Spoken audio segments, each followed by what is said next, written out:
Bonsoir, à la une de cette édition de l'information sur les antennes de la télévision du monde. Les élèves du lycée de Djalingo dans la région du Nord Cameroun sont en colère.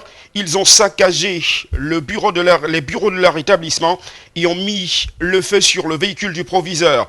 Au cœur de ces émeutes, des soupçons criards de basse manœuvre imputés au chef d'établissement par les élèves.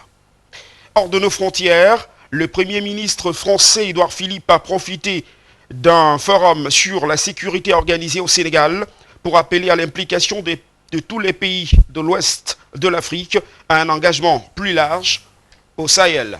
Voilà pour le sommaire.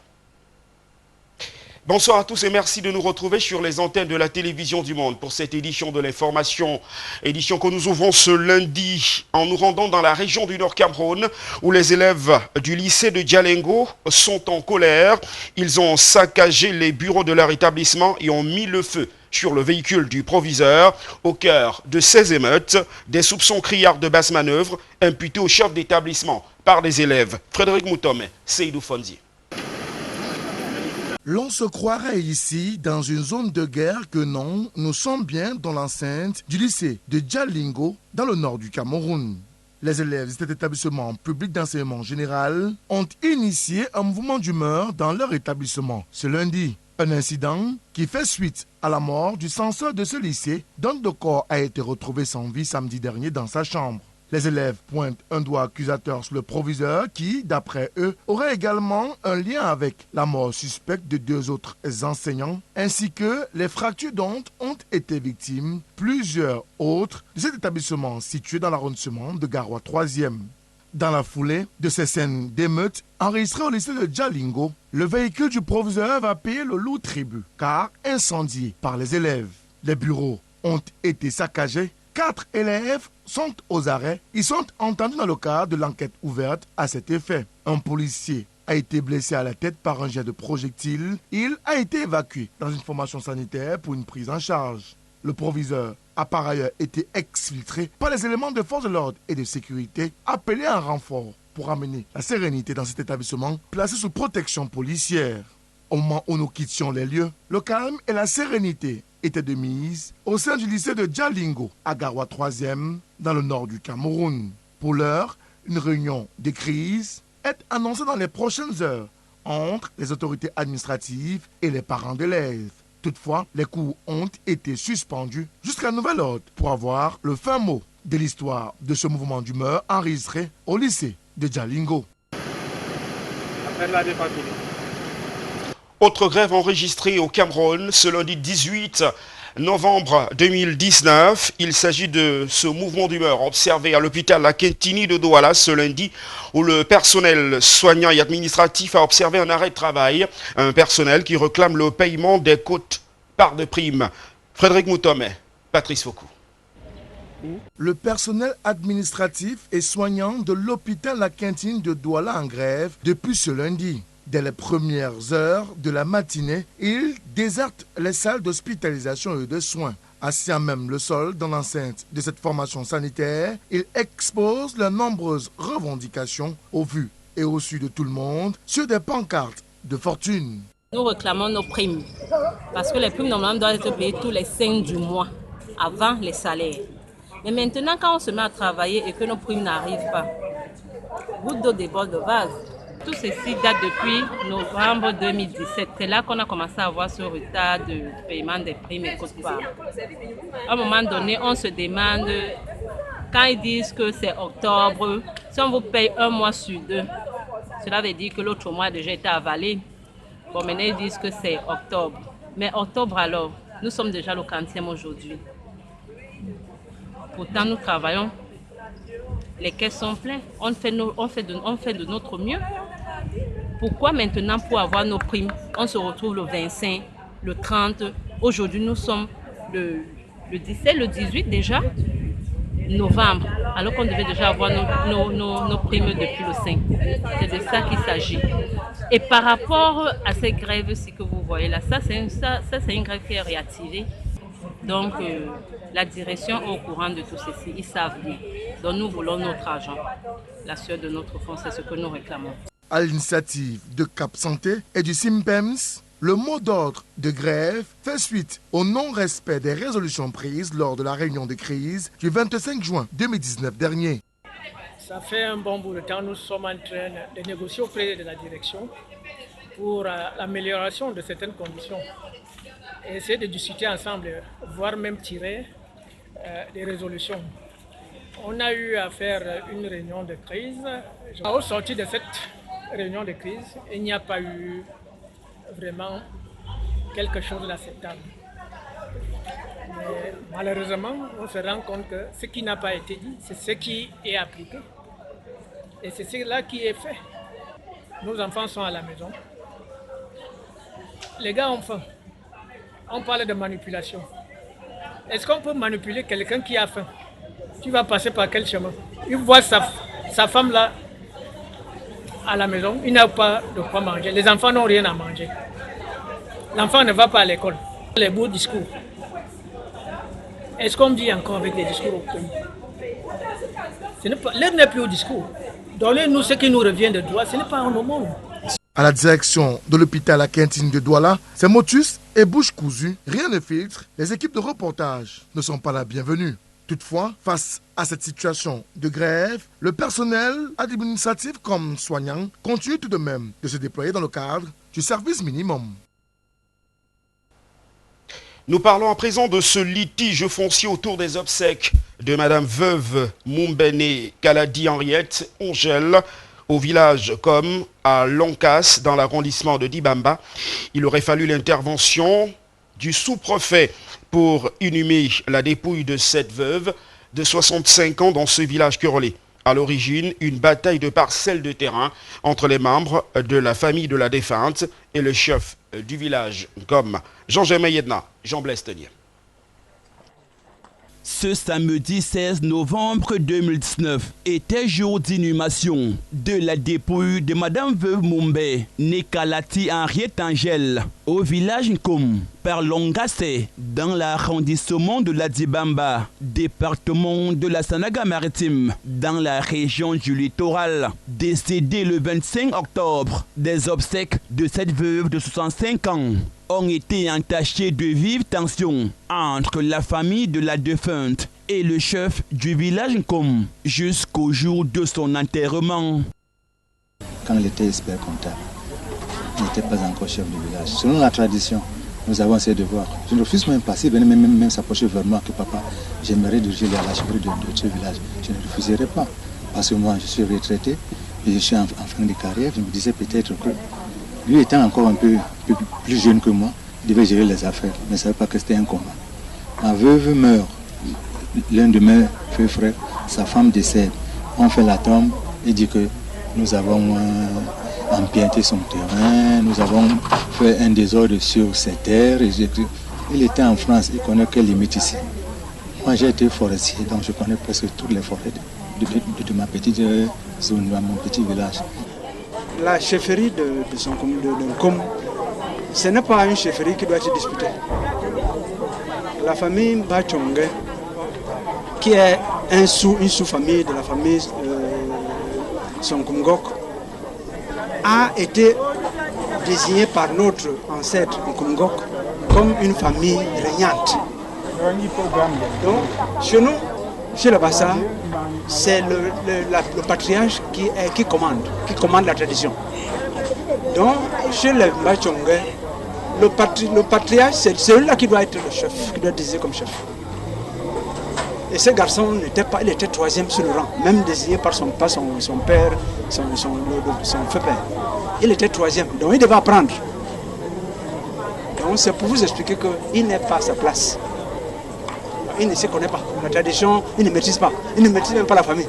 Il aurait fallu l'intervention musclée du sous-préfet de la Dibamba pour mettre fin à ce litige afin que ces cérémonies funèbres se déroulent ce samedi et que le corps de Madame Veuve Mumbene Kaladi Henriette Ongel soit finalement porté en terre devant une foule médusée et une famille éplorée.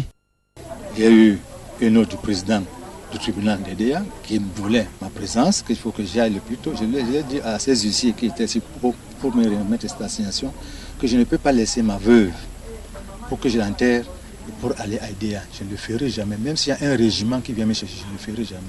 Je vais d'abord enterrer ma veuve. Et quand je vais l'enterrer, je viendrai. Nous allons discuter. Ça, ce n'est pas un problème. Il y a les gendarmes qui ont passé la nuit ici, disant qu'on ne peut rien faire. Je dis, ok, il n'y a pas de problème. J'attends la journée. La journée est arrivée. Bon, le sous-préfet est arrivé. Il a trouvé que nous sommes là. Il a posé certaines questions. Mais on doit expliquer. Il a dit, oh, il faut qu'on enterre. C'est là vraiment la victoire de cette petite femme. Hué par les populations villageoises après avoir été démasqué par l'autorité administrative. De chef contesté du village Nkom par Longassé a pris la poudre d'escampette avant même les cérémonies d'inhumation. Une fois de plus, il confirme son incapacité à gérer le village Nkom. C'est un exemple. Le deuil qui est en question c'est de chez lui. C'est lui qui devait être là aujourd'hui comme l'un des dirigeants de ce deuil-là. Il n'est pas là. Il fuit sa place et il veut diriger le village. Et ça peut pas tenir. Ça, ce n'est que sa famille qu'il est en train d'abandonner. Et pour parer à toutes ces éventualités de riposte ou de profanation, des éléments de la gendarmerie nationale ont campé au village Nkom tout au long du week-end. Accident de circulation sans grands dégâts dans la ville de Nkonsamba, chef-lieu du département du Mungo, où un véhicule roulant à tombeau ouvert a percuté un élève qui se rendait à l'école. Frédéric Moutomé, Château-en-Vallon. Plus de peur que de mal sur la nationale numéro 5 entre Nkonsamba et Mélon. Un véhicule de tourisme roulant à vive allure a perdu son système de freinage et s'est retrouvé sur le bas-côté, percutant au passage un élève se rendant à l'école. Conduite d'urgence à l'hôpital, l'élève sentit avec quelques égratignures et semblait si grave. À l'école, il y avait l'école anglophone, les élèves qui il y avait 3 petits enfants qui jouaient là-bas. Maintenant, il voulait esquiver, l'enfant là, tant que je jouais, il voulait traverser la route, maintenant les voitures passaient. Le père qui conduisait là, il voulait esquiver l'enfant maintenant. J'étais en route. Il est maintenant passé. Il voulait m'esquiver et maintenant sauter dans la rigole. Lui, il est tombé aussi dans la rigole.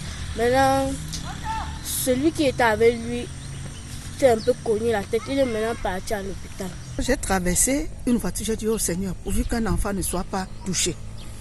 C'est quand j'avance à plus de 100 mètres, on me dit, mais madame, la voiture là, c'est celle qui a cogné votre élève. J'ai donc fait demi-tour, j'ai filmé, j'ai fait appel au commandant. Il m'a dit d'attendre sur place. Il est donc venu prendre les choses en main. Ne connaissant pas la position des parents ni de l'enfant, j'ai dépêché un élève d'aller faire appel à son parent.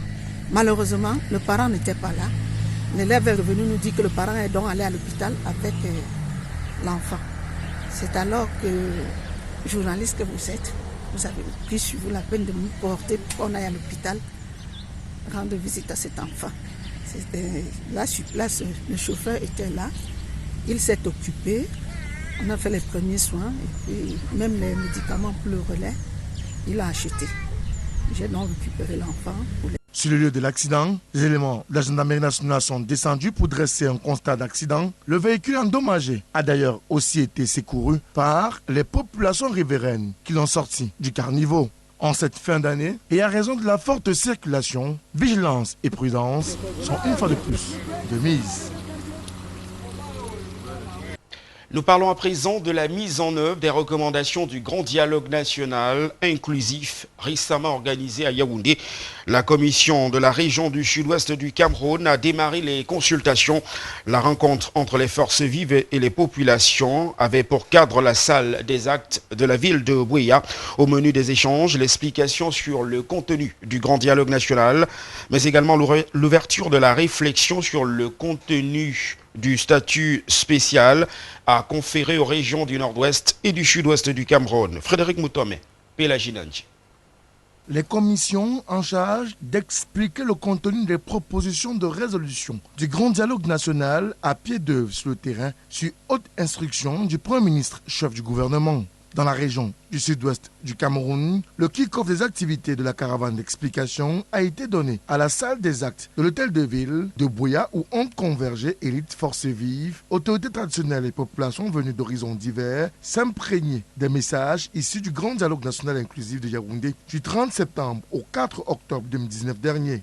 Il s'est agi de sensibiliser les populations sur les propositions de résolution arrêtées et adressées au chef de l'État et a engagé une vaste campagne de retour à la paix dans le sud-ouest et le nord-ouest du pays. D'ailleurs, à Buea, le lancement de la dite caravane baptisée de la paix a été fait par Monseigneur Andrew Nkia, chef du comité de réflexion de la caravane, en présence du numéro 1 de la région du sud-ouest du Cameroun, Bernard Okalia-Bilay, qui a réitéré l'intérêt qu'il y a à informer les populations sur le travail abattu durant cette concertation de Yaoundé. À Yaoundé, les Camerounais de tous les bords se sont assis pour discuter, échanger, réfléchir et émettre des avis sur l'avenir du pays. Seulement, ce travail d'orfèvre qui a été fait à Yaoundé ne saurait rester dans les tiroirs, dans les bureaux ou même dans les rapports. Il est nécessaire qu'il soit vulgarisé pour les populations, pour qu'elles sachent quelles sont les propositions de solutions émises pour définitivement régler la querelle, mieux la crise sociopolitique qui secoue les régions du nord-ouest et du sud-ouest du pays depuis plus de 3 ans déjà. Le kick-off de cette caravane régionale a été aussi le lieu de rappeler l'intérêt d'une mobilisation individuelle et collective pour un retour à la normale, à la paix et à préserver cette paix retrouvée. Et à en croire le modérateur de la dite caravane dans le sud-ouest, l'heure n'est plus au discours. L'heure est davantage venue pour les fils et filles du sud-ouest du Cameroun de se mettre ensemble pour enterrer les sons de cloche de la division et du tribalisme. Durant plusieurs jours donc, soit du 19 au 24 novembre 2019, il sera question de faire le tour de ces résolutions et de proposer un probable contenu pour le statut spécial annoncé pour les régions du nord-ouest et du sud-ouest du Cameroun. Précisons aussi que dans la région du nord-ouest du Cameroun, c'est le cardinal Christian Toumi qui conduit la caravane d'explication. Placé sous le haut patronage du ministre des Mines, de l'Industrie et du Développement technologique, le Forum national de l'industrie s'est ouvert à Douala ce lundi. Il s'agissait pour l'essentiel de sensibiliser les acteurs du secteur secondaire sur le respect des normes en matière de sécurité industrielle. Reportage. C'est une problématique épineuse, quelquefois source de dégradation du climat social au sein des industries camerounaises. La question de la sécurité industrielle. Cet exposé, qui parleront notamment de la réglementation, des inspections conjointes, du rôle des responsabilités des assureurs, de la maintenance, de l'impact de la maintenance sur la sécurité industrielle et la production. Le Cameroun, à travers la ville de Douala, vient donc d'ouvrir la réflexion sur la question au cours d'un forum national placé sous le haut patronage du ministre des Industries, des Mines et du Développement technologique. De ce forum, ils découvriront le lien important qui existe entre la conformité réglementaire et la préservation de la santé des hommes, la sécurité de leur patrimoine. Cette rencontre entre les acteurs du secteur industriel et les pouvoirs publics vise à sensibiliser sur les enjeux de la mise en conformité légale et réglementaire sous la sécurité industrielle. Quand une entreprise brûle ou bien quand il y a un incident dans une entreprise, c'est une perte sur le plan économique, humain et social. Cette rencontre de Douala qui réunit secteur public et secteur privé, issus principalement du secteur secondaire, se tient à l'orée de la célébration de la journée industrielle de l'Afrique qui se célèbre le 20 novembre prochain. Il faut dire que selon une récente étude menée sur l'industrie camerounaise, un peu plus de 80% de ce secteur secondaire contient des entreprises de très petite taille qui très souvent sont exposées à des risques d'incendie dus au non-respect des normes et de la législation en matière de sécurité incendie. Les précisions dans ce reportage. Selon une étude récente sur l'industrie camerounaise, la contribution du secteur secondaire dans le produit intérieur brut a connu un net ralentissement dans le début des années 2000. Une contribution qui a baissé de 5 points entre 2000, 2004, 2005 et 2009 au profit du secteur tertiaire. Par ailleurs, le secteur industriel camerounais compte, selon cette étude, 11 685 entreprises et est caractérisé par une prédominance des entreprises de très petite taille, soit un pourcentage de près de 85%. Il s'agit donc globalement d'un tissu industriel qui reste relativement fragile. De notre tissu, la sécurisation du tissu industriel, lequel renforcement porte dans un premier temps sur la sensibilisation des opérateurs économiques et des chefs d'entreprise sur les enjeux de la sécurité industrielle qui sont aujourd'hui plus que jamais au cœur même de la stratégie ministérielle. Et pour éviter de précipiter celle-ci vers la banqueroute, les pouvoirs publics, sans doute préoccupés par l'incendie qui a consumé plusieurs unités de production à la Société nationale de raffinage du Cameroun, la Sonara, veulent désormais éviter le même scénario au sein des autres unités de production camerounaises. Nous à faire face dans l'écosystème national à des incendies ou des incidents dans les unités industrielles. Donc aujourd'hui, plus que jamais, le ministre des Mines, de l'Industrie et de la Technologie a prescrit donc une large sensibilisation qui a commencé aujourd'hui par cet atelier et qui se poursuit sur le terrain dans les différentes régions. Pour cela, la mise en conformité de ces industries camerounaises se pose avec acuité. Beaucoup de promoteurs pensent que la sécurité et la conformité réglementaire, c'est une question de papier, mais nous voulons démontrer au cours de ce forum que c'est bien plus important qu'un simple papier. C'est des actions qui leur permettront de pérenniser leur patrimoine. De manière globale, il s'agit donc à travers ce forum de sauver l'industrie camerounaise des risques persistants pouvant entraîner un arrêt de la production ou tout simplement une banqueroute. L'association Action Plus Féminin BICOC, aux côtés de la jeunesse scolarisée de l'arrondissement de Pouma dans le département de la Sanaga-Maritime, région du littoral, les Amazones de cette association envisagent de réhabiliter l'école maternelle bilingue de Pouma Centre pour offrir aux Boutchou un cadre socio-éducatif honorable. À cet effet, une levée de fonds a été organisée dimanche dernier au Castel Hall de Douala. Jean-Jamin Yedna, Patrice Foucault.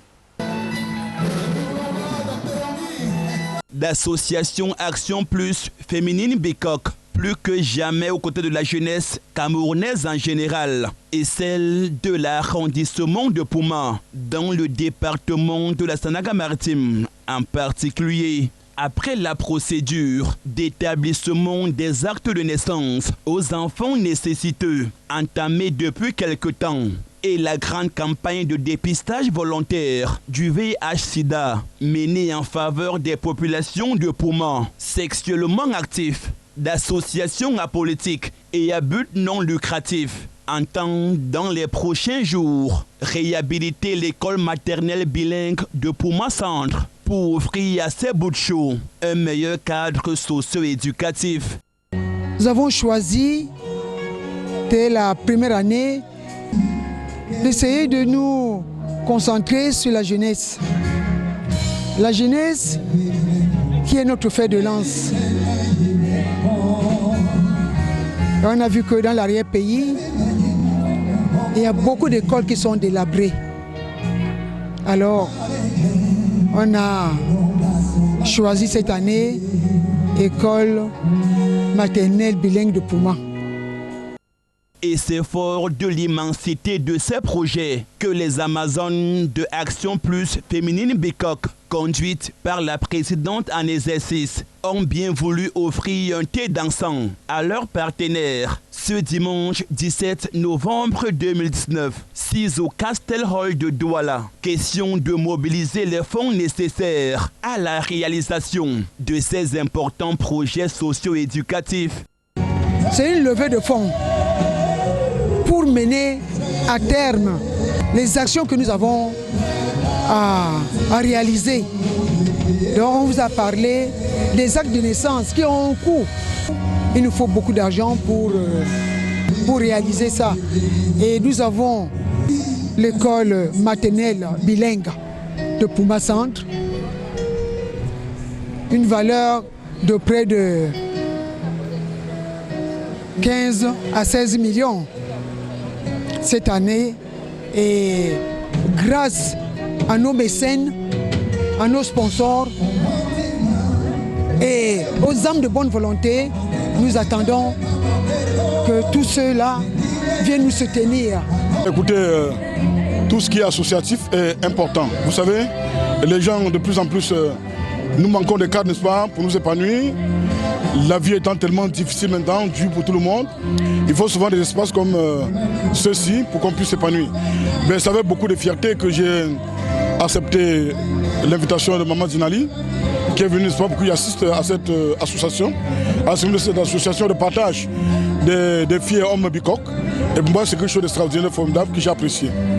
Dans tous les cas, je suis venu parce que je connais bien les principes et je me dois de me prêter au jeu. Et ce qui est sur vous, serez surpris parce que je ne vais pas liser sur les moyens. Dotée d'une trentaine d'adhérentes, très dynamiques, épouses et filles de l'arrondissement de Pouma, en 3 années d'existence, Action Plus Féminine Bécoque compte des réalisations sur le terrain. La plus grande réalisation de nos réalisations est la réhabilitation et l'équipement des écoles publiques, le Bako Bakop, dans l'arrière-pays de Pouma. Un de nos partenaires nous a accompagnés dans la réalisation de cette œuvre en nous octroyant 18 millions pour la réhabilitation de celle-ci. Être la locomotive au droit à l'éducation et à la santé, tel est le leitmotiv que se sont fixés ces Amazones d'Action Plus Féminine Bécoque depuis la première année d'existence. En religion, l'Union des femmes baptistes du Cameroun vient de tenir son 58e congrès national à Douala. Au cours de ces assises qui se tenaient pour la 2e fois dans la convention de Lok-Bessou, les congressistes regroupés au sein de ce groupe de femmes ont tablé sur les aspects spirituels, sociaux et économiques pour l'épanouissement de la femme. Jean-Jean Meyedna, Patrice Foucault. La gente féminine, on ne le dira jamais assez, joue un rôle fondamental dans l'essor d'une confession religieuse majoritaire. Toutes confessions religieuses confondues, la femme chrétienne est au centre de tous les aspects de la vie de l'Église. Et ce ne sont pas ces fidèles regroupés au sein de l'Union des femmes baptistes du Cameroun, de l'UEBC, qui nous diront le contraire. Ce groupe de femmes, c'est un groupe très dynamique. Pour ne pas dire que sans ce groupe, l'Église ne serait pas debout. Nous les encourageons seulement à bien travailler comme d'habitude pour que l'Église continue à se tenir debout. Durant ces assises du 58e congrès national des fidèles chrétiennes de l'Union des femmes baptistes du Cameroun, dans la perspective de l'épanouissement de la femme dans le domaine spirituel, social et économique, ont développé des stratégies pour les 4 dernières années du mandat du Bureau national. Donc on choisit certains domaines sur lesquels on va mettre un accent. Et particulièrement là, nous avons fait un plan stratégique sur 4 ans. Parce que nous avons déjà entamé 1 an de notre mandat de 5 ans et nous avons fixé des objectifs pour les 4 ans à venir. Durant ce culte solennel, l'officiant du jour s'est inspiré des saintes écritures de l'apôtre Paul pour véhiculer le message de l'union des cœurs, la repentance, la tolérance et le pardon. L'apôtre Paul demande seulement l'entente dans l'Église. L'Église ne doit pas avoir certaines considérations ou claniques qui ne donnent aucun fruit favorable à l'évolution de l'Église. Et quand l'apôtre Paul dit « je vous exhorte », donc moi, lui, il était un prisonnier qui exhorte ceux qui ne sont pas en prison de marcher d'une manière digne de la vocation qui les a été adressée. Et c'est dans une effervescence toute particulière, dans ce temple du Seigneur, teinté d'émotion, que certains fidèles, membres de ce groupe de femmes, ont été gratifiés à travers des diplômes et autres présents pour leur apport non moins négligeable pour l'essor de l'Union des femmes baptistes du Cameroun, véritable pierre angulaire de cette confession religieuse. On en vient à l'actualité hors de nos frontières à présent. Le Premier ministre français Édouard Philippe a profité du forum sur la sécurité au Sénégal pour appeler à l'implication de tous les pays de l'ouest de l'Afrique à plus d'engagement au Sahel. Les précisions dans ce reportage de nos confrères d'Euronews. Un forum international consacré à la paix et la sécurité en Afrique. Il se tient à Dakar alors que le Premier ministre français est en visite au Sénégal. L'occasion pour Édouard Philippe d'appeler à la mobilisation de tous les États d'Afrique de l'Ouest pour tenter de neutraliser les groupes djihadistes qui opèrent dans le Sahel. Leurs attaques récentes au Mali et au Burkina Faso ont fait des dizaines de victimes. Les terribles événements intervenus au Mali au début du mois de novembre montrent que les groupes qui se revendiquent de l'État islamique résistent encore. Nous ne devons pas baisser la garde. La France est présente auprès de ses partenaires et son action est plus que jamais déterminée. Nous sommes convaincus de la nécessité d'un partenariat plus large pour la sécurité et la stabilité au Sahel, en complément des efforts déployés par le G5 Sahel. Le G5 Sahel compte 5000 militaires mauritaniens, maliens, nigériens, burkinabés et tchadiens et est censé à terme prendre le relais des Français de l'opération Barkhane dans une zone grande comme l'Europe.